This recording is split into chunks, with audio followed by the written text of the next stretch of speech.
This presentation looks at assessment and NAPLAN from a social constructivist perspective. First, let's look at assessment. What is assessment? Assessment is a process of collecting evidence of student learning to draw an inference about an individual or group's current level of attainment.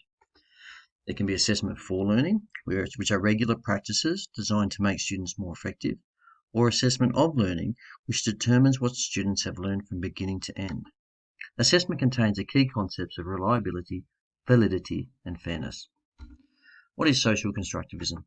It is a belief that social interaction shapes cognitive development and is essential to the learning process. There are three key principles. Social interaction is necessary for learning, learners are active participants, and learners are self-regulated. Let's look at key social constructivist theorists. Leo Vygotsky first identified that children learn language from interaction with others and discovered the zone of proximal development, which is the boundary of what students can do independently with where until they need assistance. Jerome Brunner focused on the ZPD, but also indicated scaffolding enables students to get past this point and improve their development. Brunner also indicated that more complex tasks are best broken down into smaller steps. Barbara Rogoff focused on the need for students to collaborate where they can learn from their peers in the form of apprenticeships. They also focused on guided participation and participatory appropriation, where students understand their role in a social group. Let's look at assessment through the social constructivist lens. Assessment should be aligned with curriculum and what has been learned. Assessment requires active engagement between teacher and student. The results should be shared and discussed among peers, and they should focus on context and be authentic. There should be a focus on formative assessments where meaningful feedback is provided in a timely manner. And during the assessment, the teacher is a co-worker of knowledge rather than the direct source. Let's look at some examples. Role plays, debates, jigsaw learning. These are performance-based assessments where students are assessed based on their ability to apply content knowledge under observation. Problem-based inquiries, cases, and exhibitions. These are authentic assessments that relate to the external environment. They should include a variety of styles and consideration for linguistic and cultural diversity. Let's look at what works for social constructivist assessments. Teachers can be alerted to students' social problems. Students can develop social capabilities. Knowledge is built from meaningful feedback. Students can make meaning of the world and prepare for real-life situations. Students can develop metacognitive ability by reflection, and students can develop autonomy and initiative. So what doesn't work? Well, this may allow students to coast while other students bear the load of the work. It may polarize students who have alternate views. It can be time-consuming, as there is a need to allow for group allocation, discussions, and feedback. And it is hard to identify the individual ZPD as students work in a collaborative manner. Now let's look at NAPLAN. What is NAPLAN? NAPLAN is a national assessment program for literacy and numeracy and provides a measure for government, schools, and authorities to ensure students are meeting educational outcomes. It is conducted in May annually for the years 3, 5, 7, and 9, and based on the domains of reading, writing, language conventions, and numeracy, and involves short answer and multiple choice questions. ACARA is a governing body responsible for the overall management, and in New South Wales, the New South Wales Education Standards Authority is responsible for the marking and administration of tests. So how does NAPLAN work? Well, each domain is broken up into 10 bands of increasing complexity. Students' tests are marked, graded, and compared to a national minimum standard determined by ACARA. Results are sent out to schools and parents in September as a report, identifying the achieved band with comparison to the national and school average. Let's look at the application of NAPLAN by the key stakeholders. The government can use NAPLAN data to identify students from specific regions who are not achieving the minimum standard. Schools use NAPLAN data to identify classes that may require additional support, and teaching practices can be amended to target areas of development. Teachers can use NAPLAN to reflect on their teaching practice and to determine the ability level of students and introduce differentiation strategies. Students can use NAPLAN data to understand their current level of ability, identify areas for improvement, and develop relationships with teachers, parents, and peers. Let's look at the reliability of NAPLAN. This is facilitated by ACARA through the establishment of code of conduct and outline of security measures. There is quality assurance of marking through the common criteria, expert markers, and professional electronic scoring. There is scaling of results. The level of achievement in one year is the same level of previous years. Schools facilitate reliability by ensuring all staff are aware of the protocols and their roles in delivering NAPLAN, and the timing of the test is adhered to. They ensure the security of the results and the safe delivery to the test administration authority.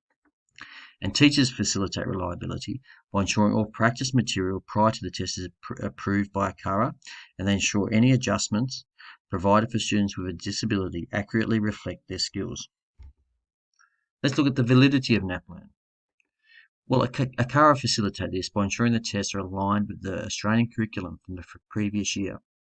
For language conventions, the questions presented are in the same format as the curriculum. For numeracy, the number of questions on a topic represent the proportion covered in the curriculum. For reading, the text complexity is similar to that presented in the curriculum. They employ experts to design the test. They review and trial tests, observing students prior to implementation, and they use psychometric analysis to review results. Schools facilitate validity by preparing teachers for tests using relevant material. They ensure all practice tests are not rehearsed and reflect students' abilities. And teachers facilitate validity by ensuring that preparation is not excessive and students are not overwhelmed. They teach to the curriculum where possible, and they ensure all practice tests are reflective of prior knowledge. The fairness of NAPLAN is facilitated by ACARA, as it ensures students with disabilities are provided with adjustments aligned with the Disability Discrimination Act. There is strict governance of cheating, and they outline what is permissible for preparation and performance of the test. And they explicitly outline the roles and responsibilities of the test administrator. Schools facilitate fairness by ensuring all adjustments are provided for students with disability. They ensure all staff are aware of the tutoring protocols, and they ensure all timeframes are strictly adhered to for all students. And teachers facilitate fairness by ensuring communication regarding the test and test preparation is clear. They ensure the timing and format of the test is known to all students, and they ensure all students have equal opportunity to prepare. Now let's look at the strengths of NAPLAN from a social constructivist perspective. Prior to tests, students collaboratively prepare, enabling them to be active participants, reflect on their teaching, and engage in social interactions. Teachers can use results from the tests to discuss as a group and provide meaningful feedback. Teachers can work with students and parents to develop skills that may have been deficient in the tests. Teachers can use data from NAPLAN to reflect on their teaching practice and identify strategies to improve areas of weakness. And school systems can identify social groups or geographical areas that may need extra support. Now let's look at weaknesses of NAPLAN. NAPLAN testing lacks context, authenticity, or questions that are meaningful to students. Questions should have meaning so students can connect their prior knowledge. The test is done on an individual basis and requires little social interaction.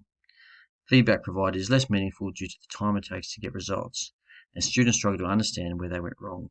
The test does not reflect critical or creative thinking or social capability, which are key domains of the general capabilities area. And the test does not involve any 21st century skills the students can replicate in real life. If we look at an example of a NAPLAN test, we can see that this style of test is based on memory and the ability to recall information. Social constructivists would argue that this style of test does not give an indication of students' ability to construct schemas, and it lacks context, making it difficult for students to activate prior knowledge. Here is an example of a contextual assessment, not from NAPLAN.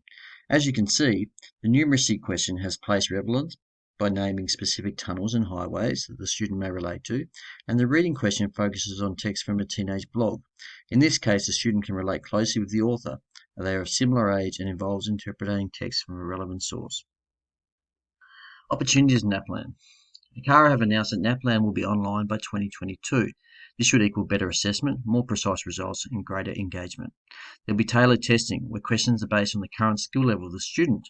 This will allow high-thinking students to be able to engage in more challenging questions. It will enable teachers to engage in more authentic assessments in preparation and will take pressure off to teach to the test.